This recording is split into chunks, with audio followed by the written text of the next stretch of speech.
this class on the Temple of Aaron Facebook page or so many different places. And this is really an effort for us to try to create as many access points as possible to Jewish learning and to Torah as much as possible. So there we go. May it speedily come true. Thank you so much for coming today. Really appreciate it, everybody. And I appreciate you waiting a little bit as we get the technology to function correctly. But just so happy that you can join us here as we begin our learning of what's called Nach, which is Neviim and Ketuvim. Traditionally, the Tannakh is made up of three different components: the Torah, which is the Tav, Neviim, which is prophets, and the prophet section, and Ketuvim, which is the writing section. And that's why in Hebrew, we call our Hebrew Scriptures the Tannakh. It's an acronym for those three sections. And of course, I think many Jews learn Torah often, the actual 5 books of Moses, and most have heard of a lot of the stories, especially if you come to synagogue, because you're hearing them being said in order every year. Read the Torah every year, or every 3 years, or what have you, but we hear that all the time. But the one thing we don't get too often is the rest of the Hebrew Scriptures, or the rest of the Tanakh, or what you call Nach. Sometimes we hear little selections from the Haftorah, and of course, part of the story we're covering today is in a Haftorah at some point. It's read during the service. But there are just huge chunks of the Tanakh that a Jew will never see if they don't study it separately.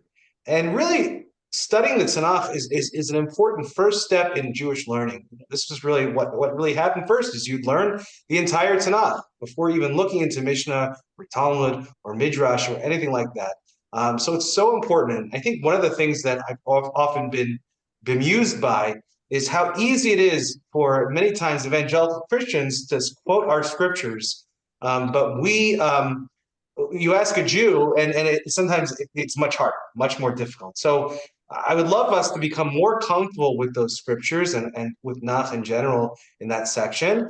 And I'd also like to understand it from a Jewish perspective.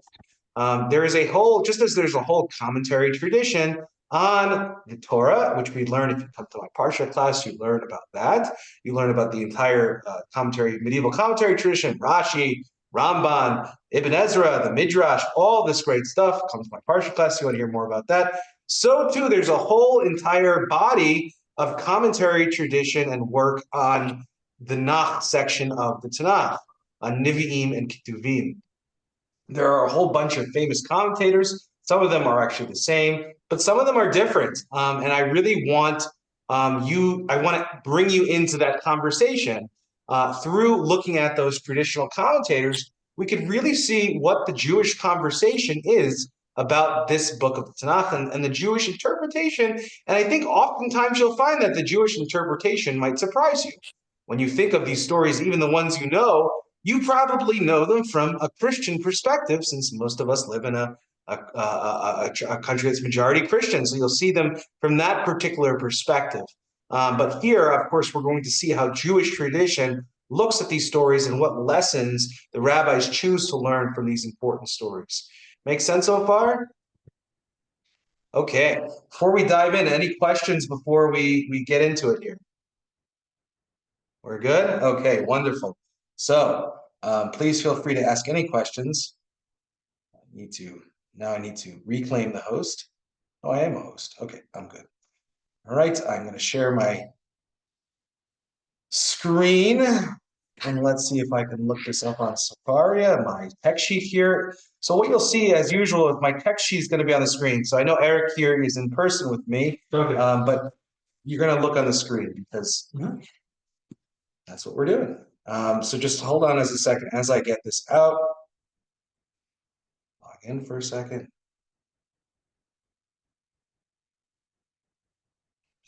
Sheets. Okay, here we go.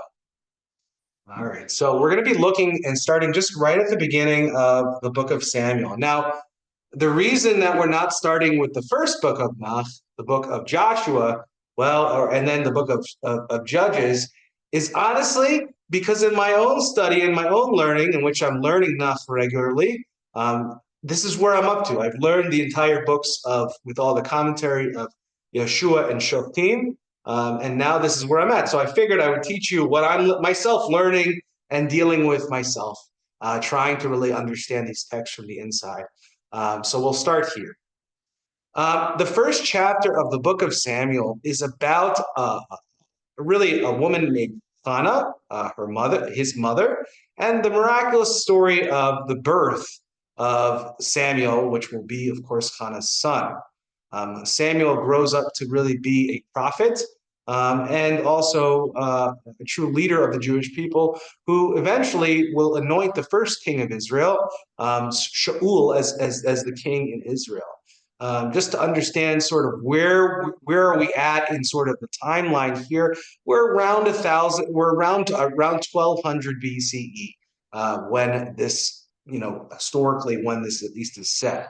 Obviously, we can talk about what's fact and what's not fact, what historically happened. I'm not a historian, so that would be a hard thing to do. But regardless, as we're going to look at it now, we're really going to try to understand the values behind the story. We're not as interested in what actually happened way back when, but really the values that we're supposed to be learning from the story. And of course, a bigger conversation, how we apply those values to our lives in that way.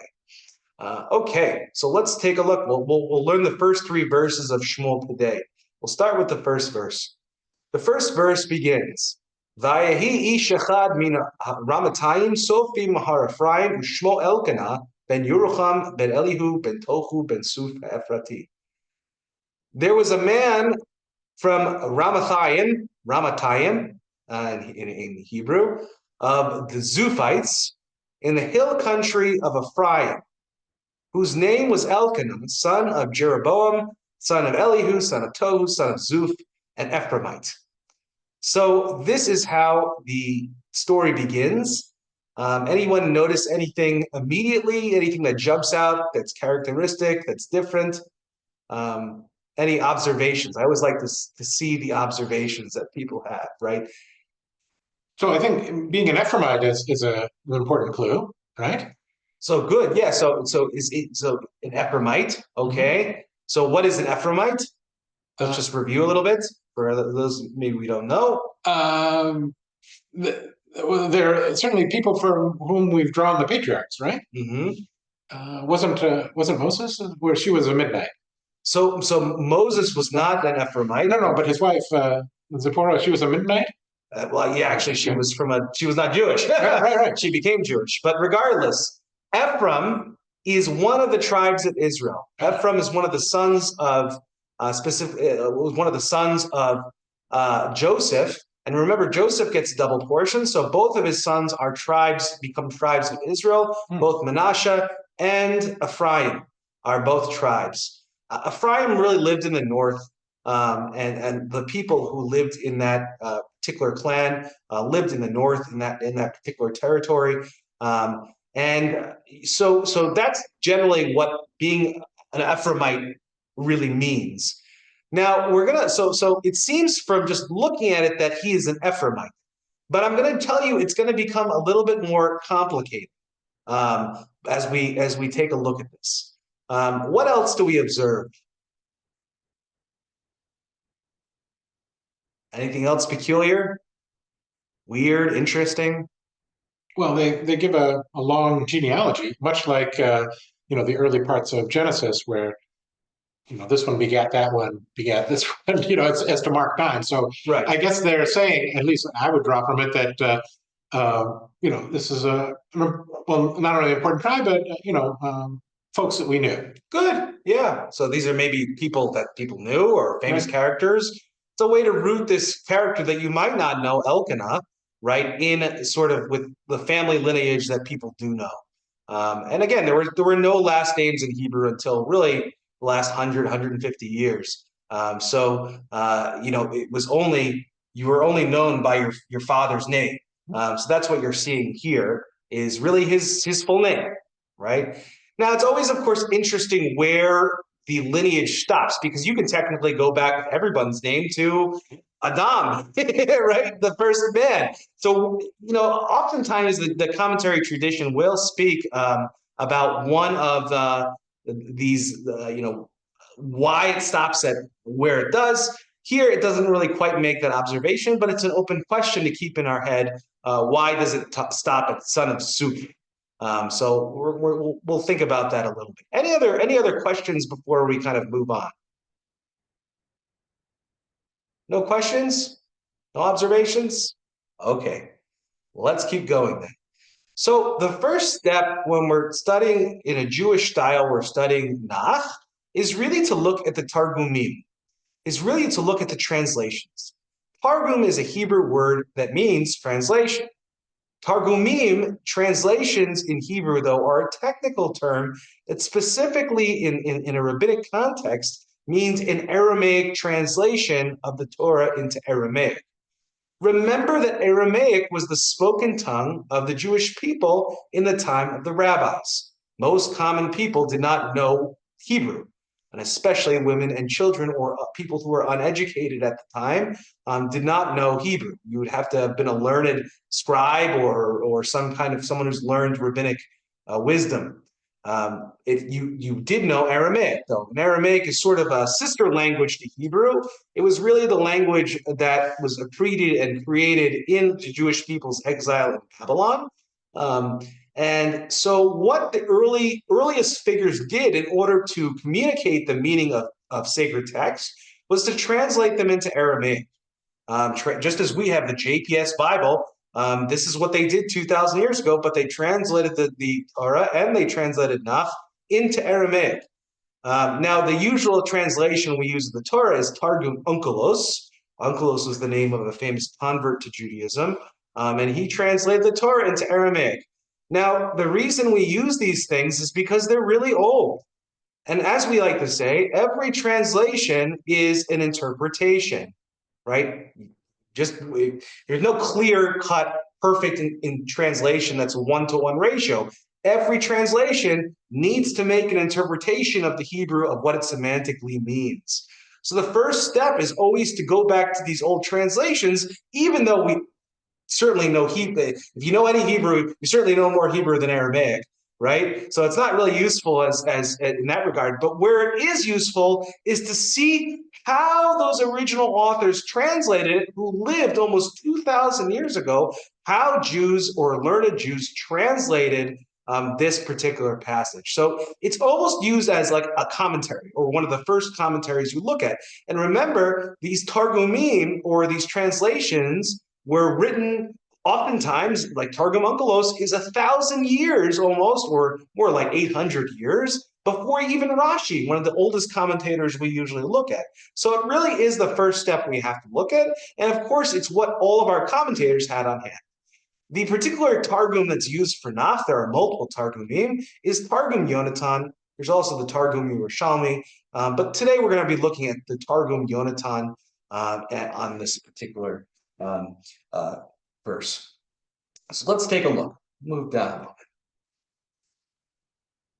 So he says, the guy's name is Yonatan. He said, "V'hava gavra chad meramata metalmidei neviim v'torah debeit Ephraim u'shmei Elkanah bar Yerucham bar Elihu bar Tohu bar Tzuf gavra palig cholek bekucha b'torah debeit Ephraim." So you kind of have to be a little bit of a detective and say, how is this different than the English that we have or the Hebrew that we have? And so I translated as best as I could into English, the Aramaic. And this is what he says in the Aramaic. "There was once a man from Ramatah, from the students of the prophets, from the mountains of the house of Ephraim, and his name was Elkanah, the son of Yerucham, the son of Elihu, the son of Tohu, the son of Suf, an important person who had holiness bestowed on him from the from Mount Ephraim." Okay, now be my detectives. I'm going to put my screen away so you can look at both Englishes at the same time. Well, be my detectives. How are these texts different? So I have one that jumps out, which is there's one way to describe people from the mountaintop as from the hill country, and the others as saying from the mountain of the house of Ephraim, like really towering over. I mean, it's not just that they lived at a high altitude. These were lofty people, not just lofty as far as GPS locations. Good, yeah, good. So the kind of people they are lofty, and you see this students of the prophets is added in. It doesn't Right. anywhere in the Torah, right? Very, very clear. And so you see that's added in. And again, I think this is why you clearly see that. Like 2,000 years ago, translation meant something very different. It meant that the layperson can read the text and understand the actual meaning of the text. They didn't feel as that it was as necessary to get the syntax exactly correctly, but the meaning is what was important. So you see that the students of the prophets are added in. And why? Well, it seems like there was some tradition at the time that Elkanah wasn't any kind of normal person. He wasn't just a normal guy, but he was almost like a prophet himself. He was almost someone who also had this sort of level of prophecy, or at least was a student of the prophet. He was this sort of holy person, which again, the Torah itself doesn't say, but we seem to have a very early tradition that Elkanah, who's going to be Hannah's husband, is a holy person. And he seems to also be saying from the mountain of the house of Ephraim, right? They're leaning into Har Ephraim is the Hebrew here to say Torah, the Beit Ephraim. Torah means mountain in Aramaic. So it was specifically, he lived on this Mount Ephraim. Now, Mount Ephraim is an actual place. Mount Ephraim is not a territory. Like you might say the hill country of Ephraim is a territory, or the people of Ephraim, but Mount Ephraim is an actual mountain. It still exists. You can visit Mount Ephraim in the north in Israel, right? I suggest you do so, right? It's a nice place. But it's an actual, geological place that exists. Mount Ephraim, you can look it up on Wikipedia. It exists, right? So I think the Targum Yonatan is saying it's not that he was from the territory of Ephraim, rather he lived on Mount Ephraim. Okay, you understand the difference? Yeah. Would that have been a cue to people early on? Like, oh, he lives on the mountain, man, so he's something different. Yeah, I think he's someone different. He's someone important. He's a big deal. Perfect. And you can see that here with an important person. Okay, you see where it says an important person? Yeah. So that's the way the Aramaic itself says Gavra, right? Bartzuf, Gavra Palik. He was a great person. He was an important person. And the reason that the Aramaic is saying this here is they're choosing to translate Ephraimite in a certain way. That not just Ephraimite being from the people of Ephraim, but somehow it seems to mean that he was an important person. So we're going to have to take a look at that as we keep going, right? And we can even see this Ulik Bekucha B'Torah de Beit Ephraim, right? He was bestowed a holiness upon him on the mountain of Ephraim. So I think what you have here really is like he was almost trained in holiness and discipleship in this Mount Ephraim. Can you tell from the text what direction the causation goes? Are you important first, who just happen to be bestowed with holiness, or are you bestowed with holiness and man alive, that makes you important? Right. I think you have a really good question, Eric.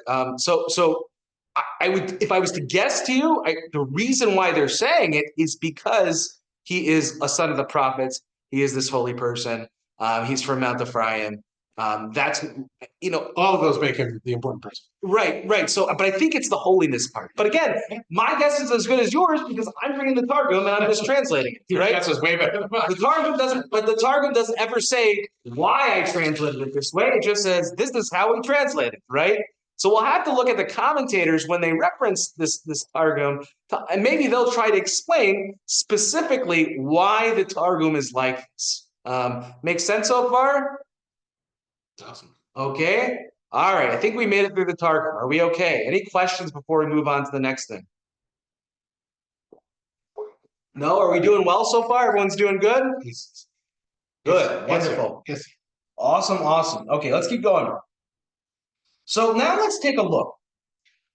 We have a general rule within Torah study, and when looking at a sacred text, that there is nothing within the text that is somehow extra.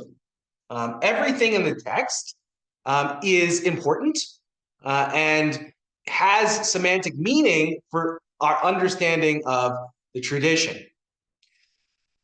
Let's take a look at what Rashi says and what he's going to specifically do with the idea that Elkanah, if you look back in the verse just for a second, there was a man from Ramatayim of the Zuphites. What is he going to do with that, right? What is Ramatayim? What are the Zuphites?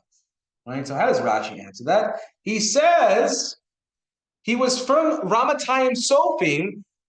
That means there were two hills that were each visible to each other.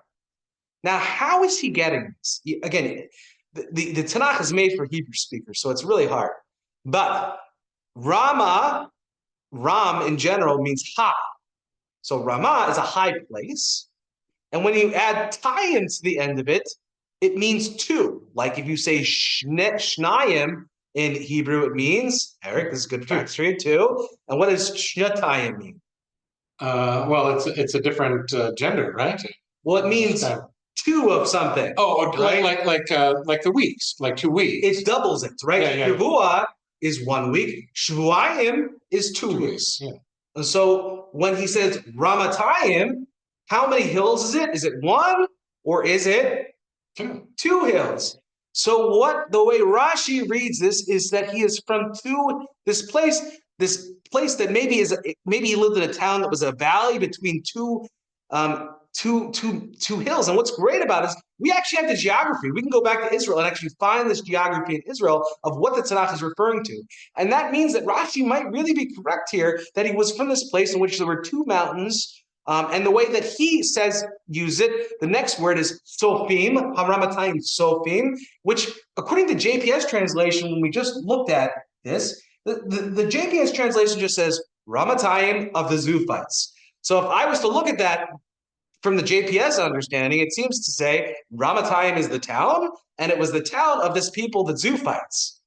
But it really doesn't it doesn't quite, there's something that's very strange here. Maybe it's the people who descended from Zuf, as you can see, that was the last descendant that's quoted from him.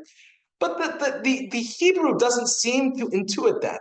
Minha Ramatayim Sophim. Sophim is seemingly in a verb form here, and specifically seems to be the Hebrew verb to look out. It's the same word to scout. So what Rashi really is doing here is taking the Hebrew and saying that Samuel was from this place of two hills in which if you were at the top of each hill, you could see each other. So that's how Rashi deals with this. And I didn't translate this, but he also what Rashi also quotes the Targum Yonatan that we just read. V'Yonatan Tirgem Sophim Mitalmidei Neviim, right? And so we actually get a clue here. I didn't translate this part. I'm not going to translate everything on the paper because sometimes it just takes so long to translate that I might as well orally translate it to you, and it just saves a lot of time. And you'll have the recording of it, so you can always go back. But regardless, what Rashi is saying here is that Ramatayim Sophim means two hills in which you can see each other one from the other. But he quotes the Targum Yonatan, which we just read, which of course Rashi had, right? That's what Rashi was working off of, and said, I'm going to give you his interpretation because his interpretation is somewhat different than mine, right? But it's important, and we can actually then see where Targum Yonatan is actually getting this idea that he was a Talmid Nevi'ai, that he was somehow a student of the prophets. Where was Targum Yonatan reading that tradition or getting that tradition that somehow Elkanah was a prophet?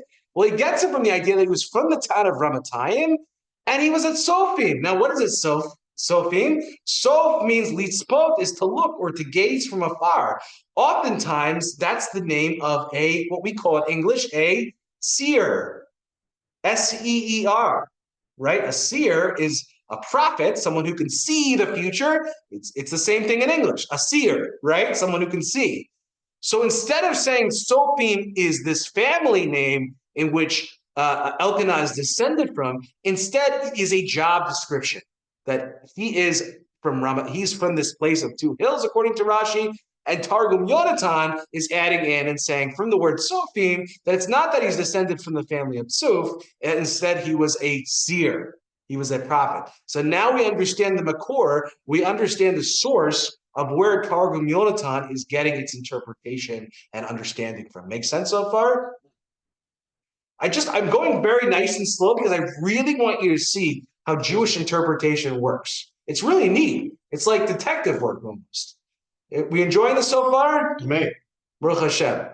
Wonderful. Okay, let's keep going. So we're learning a little bit more about Elkanah. Let's keep going and see what Radak says. So Radak, most of us know who Rashi is because many of us come to Chumash classes or come to Parsha classes. Rashi was one of the foremost commentators on the Torah, usually the person we look at first. And yes, he also is the foremost commentator on Nach as well. He also wrote a full commentary on the prophets and the writing. So he's always the first person we look at. But there are also other commentaries in Nach. Specifically, one that's very famous is Rabbi David Kimchi.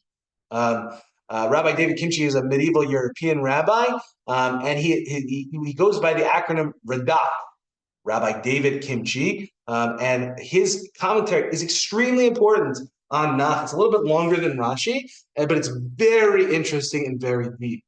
So we're going to listen. We're going to see what Radak and what interpretive avenue the Radak takes on this particular question of what is Ramatayim and where is Elkanah from. Make sense so far? Let's take a look. So Mina Ramatayim. So he says here, our rabbis, may their memory be blessed, wrote, they were two tall mountains viewing one another. So it seems that he's quoting Rashi here, right? Radak had Rashi, and he's saying this is kind of what Rashi says. And of course, how is Rashi getting? Is Rashi just making this up?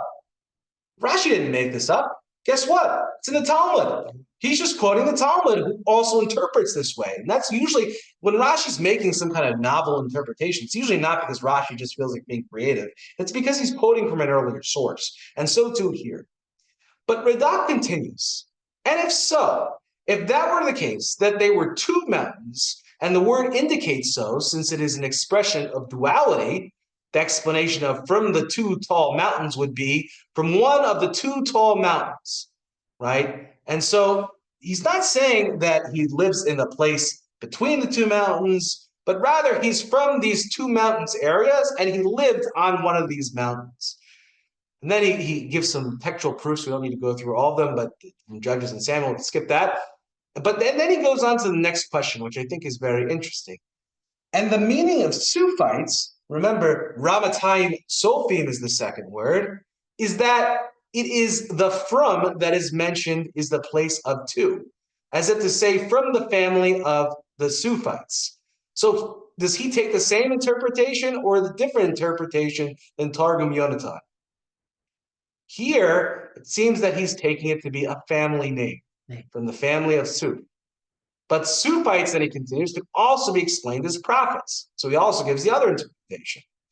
And the from that it mentioned is in the place of two, as if to say from the family of Suphites. And so did Yonatan translate the Targum from the students of the prophets. As a prophet, it's also called a tzofeh, a seer, as in I have given you a tzofeh. It's used that way in Ezekiel, as it says. And this is the correct explanation, since he was from a family of priests. For he was from the sons of Korach, and his lineage is detailed in Chronicles, and the son of Korach were prophets, Asir, Elkanah, Aviasaph, and Elkanah, the father of Shmuel, was the descendant of Elkanah, the son of Korach. Whoa, we just got a lot of new surprising information. What did we learn about Elkanah and his family? Well, religiously, they're very significant. They're significant, okay. How so? Well, from the family of prophets and a long line. Good. Yes, they're from a long line of prophets, but specifically not necessarily just prophets, but also, what does it say? They were from a family of Kohanim. Oh, Kohanim. Yeah. They were from a family of priests. Yeah. Now, I'm going to repeat this because you might not know it, but you can't just go to school to be a priest in Judaism. You don't just go to a seminary. You don't go to Ziegler or JTS or something like that. You're born a priest. You're born into a priestly family. Now, how do you know you're born into a priestly family? Genealogy. Genealogy, but you have to know that you were born of a father who was whose father's father, whose father's father, all the way back was Aaron HaKohen, Aaron, Moses' brother. All the descendants of Aaron are Kohanim, at least on the male side. And so what it's saying here is he was a descendant of Aaron. He was a priest, right? Now, what is the problem? If we say he's a descendant of Aaron, what do we know about Moses and Aaron? What tribe do they come from? Does anybody know? Levi. What'd you say? Levi. Bingo. Thank you. My dad has made me a Levite. We are a Levite family, so we should know, and we have good company, that Moses too was a Levite. Okay, and also, therefore, Aaron is a Levite also. Aaron started a subdivision of the group of the Neviim, which are Kohanim. Kohanim is the priests are subdivision of the tribe of Levi. Okay, who are specifically descendants of Aaron. Now, if that means that he is a priest and he's for a Kohen, that must mean that he's a Levite. He descends from Levi. Okay. Now, what's the problem with that, with an assumption that we already made based on the text in which we read? Did they say that he was from a particular tribe? Ephraim. Ephraim. Good. Right? Good at memory, Eric. Right from the beginning, and I can just go up very quickly. We can see in the text itself, it says that he was from the mountain of Ephraim, and at the end it says he wasn't, in Hebrew, it says he was an Ephratite. He was an Ephraimite. So if he was an Ephraimite, that must mean he's from the tribe of, you would assume, he's from the tribe of Ephraim, right? But Radak seems to be saying, no, that's not the case, because you can't be a Kohen and also be descended from the tribe of Ephraim. It's impossible. So what is Radak really saying? He's saying that he was a priest, he was a Kohen, he was a Levite. That's why he's such a holy person and everything. But it wasn't the fact that he descended from Ephraim and from that tribe, that he really was a part of that tribe. Rather, he lived in Ephraim. Now, why might be the case that a Kohen would live in Ephraim, or any Levite would live in Ephraim, or anywhere for that matter in the land of Israel? How did that happen? Many of you don't know this, but Levite, were they apportioned a land, space in the land of Israel? No. Thank you, Dad, right? Exactly. Levites were the only tribe that weren't apportioned space in the land of Israel. Why? Because they were supposed to work for the Holy Temple, right? So they weren't landowners. And instead, what happened was the Leviim would be scattered about all of the land of Israel, and they were a portion of the Leviim were split amongst every single tribe so that everybody can have some Levites living amongst them. So that because Levites weren't just people who would go once in a while and work in the temple, but they were also communal teachers and communal leaders. So you couldn't have a community that was a far-flung community without a teacher. So what happened was that Levite families would live in different areas, and it would be a tradition that a Levite would live in a certain area, like they would cover Ephraim, and their descendants would cover Ephraim, and that was what happened. And I think that's what we can see with Elkanah, and I think what the Ramak is getting at is that it's not that he was an Ephraimite. He was a Levite, right? He was a Kohen, but he happened to live, right? That was his parish, right? That's where he lived. He lived in Ephraim. That's why the Targum Yonatan and Rashi and Radak here are really trying to accentuate the fact that it's not that he was from the tribe of Ephraim, but that he lived in this geographical place called Mount Ephraim. Whether it was this place of two hills or one hill or a mountain or what have you, he was from this. That's how we understand. And we can understand that because we know that, by the way, because he's quoting Chronicles. Chronicles is one of the last books of the Torah, and it's specifically of its Nach, and specifically says that Elkanah's lineage is Korach. It comes all the way back to Korach, who rebelled against Moshe, but was a Levite. He related to Aaron, right? So we know specifically from Chronicles where the Bible specifically says he's a Levite. But that seems to disagree with, of course, what Samuel says. So again, we have the commentators. You can choose what you want to do with it, but they're trying to solve a textual problem within the text itself.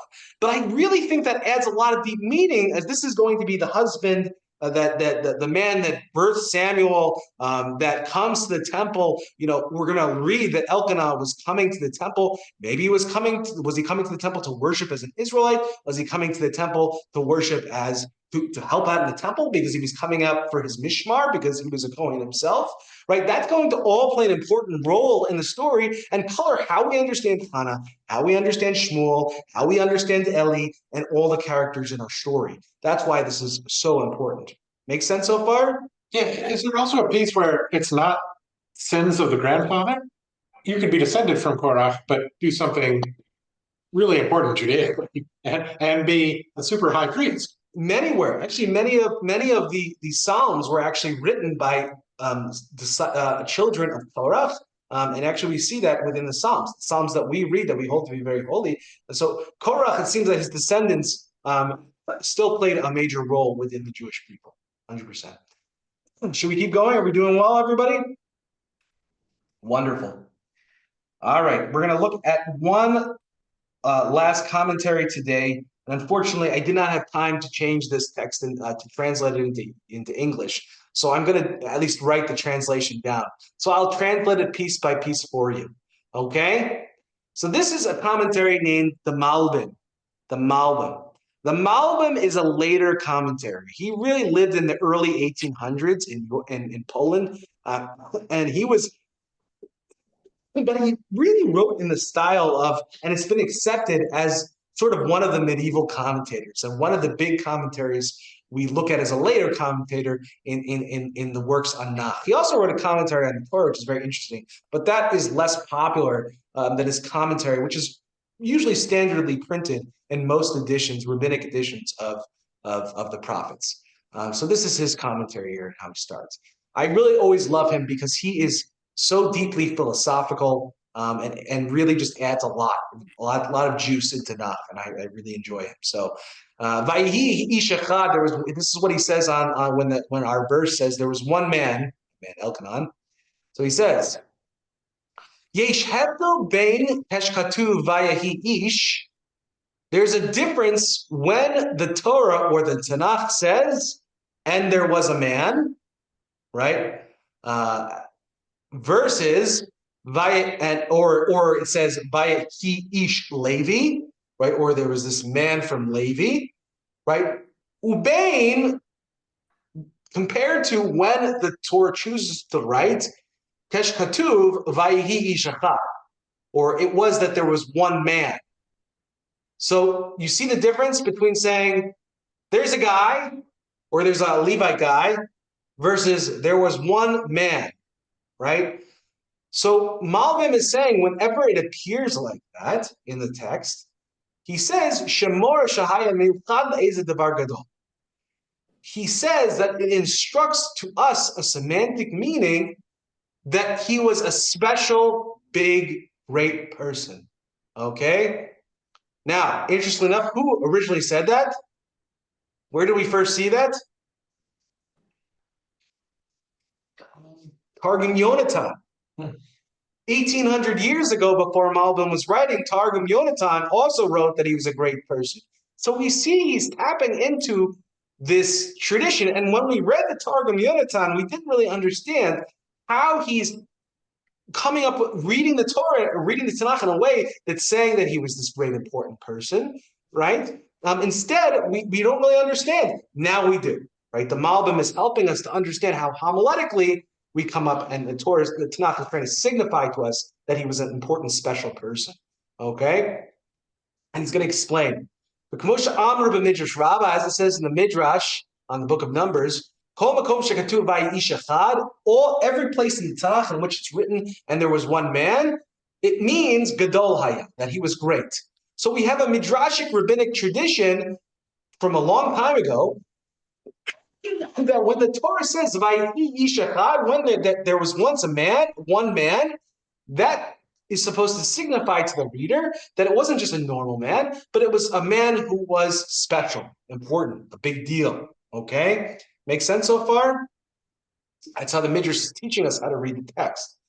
And it continues on, it says, Vayahi ish echad mitzirah, just an example, Hayamiuchad laholedet Shimshon, and he was, Malva, at least the Midrash seems to be specifically stating the fact that the reason he was special is because he birthed Shmuel, Samuel. Now, this is a very interesting thing to say, because if you say a father is a really special person because the son he birthed, is the father himself very special? Not necessarily. Could be. I mean, they're special through the fact that their son is something important, right? But that might be very different than saying that Elkanah actually did something in his life, right, where he himself did something really good or was really important on his own accord, right? I think that's different. And I think what Malbim is doing here, and I'm not sure whether this is the Malbim or whether this is the Midrash saying this, because it doesn't punctuate it in Hebrew. But regardless, what's interesting about this here is that what we learn really is that, I'm sorry, it's not Shimshon, Miuchad laholedet Shimshon, that he was special in being born Shimshon. It's just giving the reason for that. Forget what I was saying. I'm wrong. I misread Shimshon and Shmuel here. Let's keep going. Oh, then he says that. Okay, I thought my reading was wrong. I was right, exactly. And here, Malbim is saying the reason he is special and important, and he's called Ish Echad, is because he birthed Shmuel, or because he was the father of Shmuel, and that made him an important person. There seems to be, for me, a negative ramification from that of saying, well, Elkanah wasn't so special himself. The only reason he was special, or the Tannakh awarded him sort of this honor of calling him Ish Echad, or one man, is because he birthed this great prophet. That's very different from saying that he was great in himself. Do you see the difference? But your father would agree that greatness is inherited.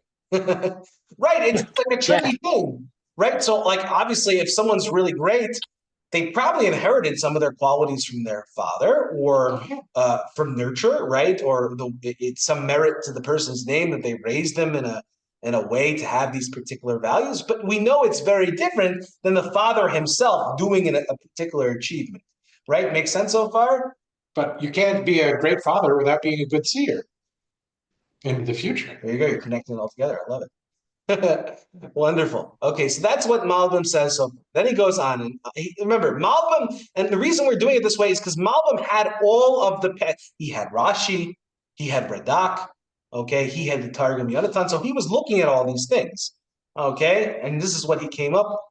So Mina Ramatayim Sofim, that he was from Ramatayim Sofim, whatever that means. There's different interpretations. Let's see what he says. He said, Sufim Hushem Mishpachat Suf. That Malbim seems to take the interpretation that he wasn't a prophet, but rather he was from this family of Suf, right? That's a family name, right? And that's why it says Ramatayim Sofim, right? That he scouted. Or not that he scouted, but that he's from this family of Suf. Shavotav shel Suf, Zikno shel Shmuel, Hayu Mahar Ephraim, Shesham Hayu Arya Levim Libnei Kad. Right? That his forefathers were of Suf, and that those were the elders of Shmuel, and they lived in the mount of Ephraim, and that there, Shesham Hayu Arya Levim Libnei Kahat, right? And that's where the Levim lived, who were from the children of Kahat, meaning they were Kohanim. But Sufu Banav Halchu Ma'ar Ephraim, Benit Yashvu B'Shnei Ramot Shayu Shnei Makomot Nikrim B'Shem Rama Sfuchim Zilazeh. So this is very similar to Rashi, right? That it happened that these people, Suf and his children, they went from Har Ephraim, from the mountain of Ephraim, and they settled in this special place that was a place where there were two elevated hills, and that's where they lived, right? Al Shemam Karu Lemakomot Ela Ramatayim Sofim, and this is why this place is called Ramatayim Sofim. That there, it's the Ramot Shesham Yashru Hatsufim. Right? It's not that the prophets were supposed to be there, but that this family of Suf lived in this place between two hills called Ramatayim, right? That was between these two hills. So it's the hills in which the Sufim family, that's the way Malbim is reading. Gam hayu mebnei Levi ha'ila asher hayum sofi marot elokim gedivrei chachamim zikronam livracha. So now there's a problem Malbim has, because the Talmud specifically says that they were Leviim and that they were from this family of prophets. So the Malbim can't disagree with the Talmud, even though he seems to. Right? So he has to work it in. So how does he work it in? He says, Vegam hayu b'nei Levi. They were also from the children of Levi. Why? Because they had this unique ability to be seers and to have godly visions, as our rabbis say, She'amdu Yisrael matayim sufim, that stood from Israel 200 sufim. V'nichlal b'zeh ish hayamina rematayim sufim, ratzon lomar mishpachat suf, that this family of Suf was a family of prophets. All right? That's what he seems to be saying. Okay. So, this is what we have so far. Let's keep going. And we're almost finished for today. This is from Megillah 14a, and we can actually see this here. This is the source specifically where the Gemara says that Elkanah, or that this verse is referring to being one of 200 prophets that prophesied at this time on behalf of the Jewish people. Okay, so we have proof in the Gemara that says that the rabbis interpreted it this way. So I think this sets the setting really well for who this guy is, right? Who the father is, Elkanah. We know he's going to be not so great in some ways. It's very much going to be a debate. I mean, you should probably take a vote after this class of what you think of Elkanah after all this. Is he a good father? Is he a good husband? Is he a good leader? Did he do the right thing? But we're certainly going to learn more about Elkanah as we get into this. And I think it'll really color our narrative of what we're thinking about Channah and what we're thinking about Shmuel and all the issues that are about to come up in our learning. Thank you so much for coming today. I really appreciate it. Thank you for coming. We're going to learn again next Tuesday, 3 p.m. Right here, either on Facebook Live, on Zoom, or in person. And you can, of course, always listen afterwards on our YouTube channel and on our podcast. Feel free to email me if you have any comments or questions at Rabbi Marcus Rubenstein or rmr@templeofaaron.org. You can either do RMR or Rabbi Marcus Rubenstein. Either of them will get to me. And please ask your comments and questions. I really do want to continue the conversation. If you're local here, please feel free to come to our Yom HaAtzmaut prayer service starting at 6 p.m. tonight. Really would appreciate you coming to that. It'll be really meaningful and beautiful, I think. And if I don't see you, have a really wonderful day. And thank you so much for learning with me. I look forward to continuing this learning together next Tuesday. Thank you. Thanks, buddy. Thank you.